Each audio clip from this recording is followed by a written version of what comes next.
I live in a remote cabin nestled deep within the dense forests of the Northwest. The solitude and the vast expanse of wilderness were precisely why I chose to call this place home. It was a crisp autumn evening in 2020 when an unexpected event unfolded. I had spent the day hiking the rugged trails and returned home as the sun began its descent behind the towering trees. My cozy cabin, while small, was my sanctuary, a place of solitude where I could escape the chaos of the world. As I settled in for the evening, rain began to tap gently on the windows, and I found myself lost in a captivating novel. Around 7 p.m., a knock echoed through the cabin, barely audible above the sound of the rain. Startled, I made my way to the door and was met with the sight of a stranger, a man who appeared to be in his early 30s. He was drenched from the rain, his clothes clinging to him as he stood on my doorstep. I cautiously asked, "Can I help you?" My secluded cabin was far from civilization, and unexpected visitors were a rarity. The man explained that he had been camping in the woods nearby and had run into trouble. He needed a place to stay for the night, and my cabin was the closest shelter for miles. The rain outside seemed to validate his story, and I couldn't help but sympathize with his predicament. However, the thought of letting a stranger into my home also sent shivers down my spine. Offering to call for assistance or provide directions to the nearest town, I extended a lifeline, but he firmly declined, insisting that he couldn't stay here. He turned and walked away into the rainy night. I watched him disappear down the path for a few moments, my unease slowly dissipating. Returning to my book, I tried to push the strange encounter from my mind. Hours passed and the rain outside intensified.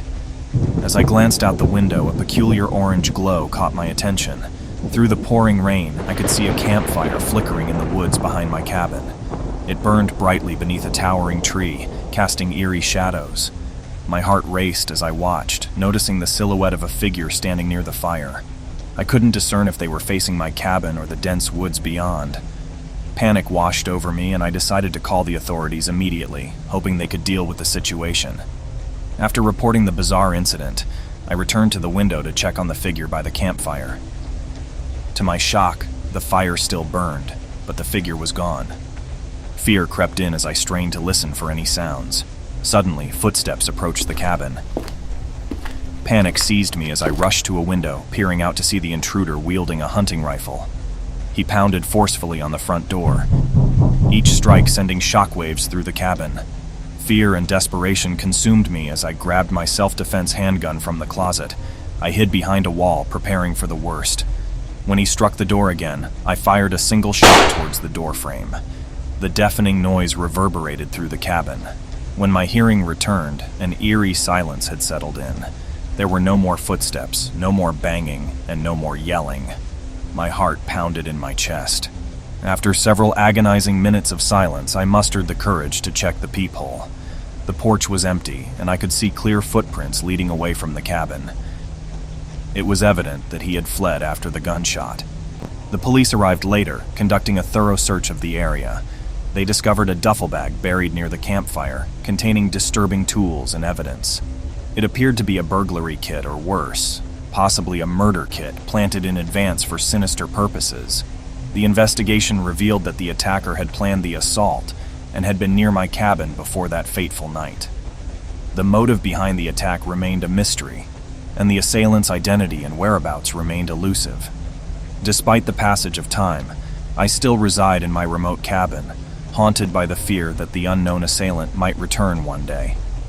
The forest that once provided solace now hides a chilling secret, and every rustle of leaves in the dark of night sends shivers down my spine. It was a dark and stormy night. The heavy rain poured relentlessly from sky. I had checked into this isolated roadside motel on my long drive home, hoping for nothing more than a warm bed and a dry room. Little did I know that this storm would bring me a night of unspeakable horror. The motel was a grim and eerie place, a relic of a bygone era with flickering neon signs and a flickering vacancy sign that seemed to be perpetually stuck on no vacancy. The paint on the walls was peeling, and the dimly lit corridor leading to my room was lined with faded floral wallpaper that seemed to ooze melancholy. Room 13 was at the end of the hallway, as far away from the front office as possible. I couldn't help but wonder why they'd chosen to name a room with such an unlucky number. Ignoring my superstitions, I entered the room and locked the door behind me, eager to escape the tempest raging outside. The room itself was a mishmash of outdated decor. A bedspread with a gaudy floral pattern, a rickety wooden dresser, and a vintage rotary phone that probably hadn't rung in years. The flickering fluorescent light overhead added to the eerie ambiance. I tried to drown out the sound of the rain with the blaring TV, but the signal was terrible, and all I could get was static. As I flipped through the channels, I couldn't shake the feeling that something was off. There were strange stains on the carpet, and the air in the room felt heavy and oppressive. A loud crack of thunder shook the room, making me jump. I checked my phone for the weather forecast, hoping for some good news, but the signal was weak, and the screen displayed only "no service." I was truly alone in this decrepit motel, cut off from the outside world. As the rain intensified, I decided to take a hot shower to shake off my unease. The bathroom was equally dated, with dingy tiles and a rusty shower head. I turned on the water and steam began to fill the room, obscuring the cracked mirror. As I scrubbed away the grime of the road, I suddenly felt a cold draft that sent shivers down my spine. The bathroom door, which I had closed behind me, was now slightly ajar. I was sure I had locked it, but it now stood open just a crack. A wave of dread washed over me as I peered out into the dimly lit room. Everything appeared the same, but I couldn't shake the feeling that something was watching me from the shadows. I grabbed a towel and wrapped it around myself, then cautiously pushed the bathroom door open. The room was still empty, and the TV static continued to flicker. But there, in the corner of the room, I saw it. A silhouette, a shadowy figure standing motionless. My heart pounded in my chest as I took a step back, my mind racing to find a logical explanation. Maybe it was a trick of the flickering lights, or perhaps my imagination playing tricks on me. But then, the figure moved. Slowly and deliberately it turned towards me. The dim light revealed a face, or what used to be a face. It was a grotesque, twisted visage with empty eye sockets and a gaping maw that seemed to stretch impossibly wide. I screamed and stumbled backward, tripping over the dresser and crashing to the floor. As I scrambled to my feet, the figure advanced, its movements unnatural and disjointed. It reached out towards me, and I could see its skeletal fingers stretching towards me. With all the strength I could muster, I flung open the door and bolted into the stormy night. Rain soaked me to the bone as I sprinted through the parking lot, not daring to look back at the motel. I didn't stop running until I reached a gas station a few miles down the road, where I finally called the police. They investigated room 13, but there was nothing there. No shadowy figure, no grotesque face, just an empty, decrepit motel room. To this day, I don't know what I saw in that motel room, and I don't want to find out. The memory of that night still haunts my dreams, a reminder that sometimes the most terrifying horrors are the ones you can't explain. I was the night clerk at a small, out-of-the-way retail store. My job was to keep an eye on the security cameras, handle the occasional late-night customer, and make sure everything ran smoothly during the graveyard shift. One stormy night, though, I experienced something that still sends shivers down my spine. The rain pounded against the windows with a fury that matched the thunderous sky. The store was eerily quiet, with only the soft hum of the fluorescent lights and the occasional crackle of the walkie-talkie to break the silence. It was the kind of night that made you appreciate the safety of four walls and a roof. I was engrossed in a crossword puzzle, trying to pass the time, when the first strange thing happened. The power flickered, causing the lights to dim for a moment. I muttered a curse under my breath, hoping it was just a temporary glitch. But then, the lights flickered again, and this time they went out completely. I scrambled for the flashlight we kept behind the counter and clicked it on. The emergency generator should have kicked in by now, but the store remained in darkness. I tried the walkie-talkie to call my manager, but it was just static. A sense of unease settled over me as I realized I was truly alone in the dark store. The storm raged on outside, the rain pelting against the roof like a barrage of bullets. I couldn't see anything beyond the reach of my flashlight beam. I decided to check the security cameras to see if anything unusual was happening outside. As I cycled through the different camera feeds, I couldn't help but feel a growing sense of dread.